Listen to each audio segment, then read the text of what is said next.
Do predvidene obnove centra za ravnanje z nevarnimi odpadki so okoliški prebivalci precej nezaupljivi. Ne vem nič za to. Ne vem.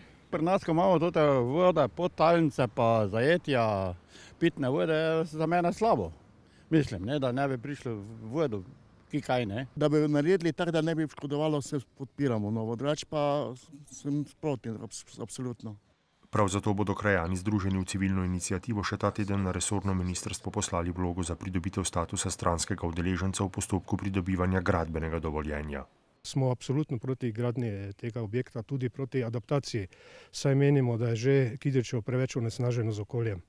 Naložbi pa je tudi zaradi nekaj novih delovnih mest, ki naj bi jih v prenovljenem centru odprli, bolj naklonjeno vodstvo občine. Vsa soglasja, ki se dajo, morajo biti v skladu z zakonodajo, z predpisi.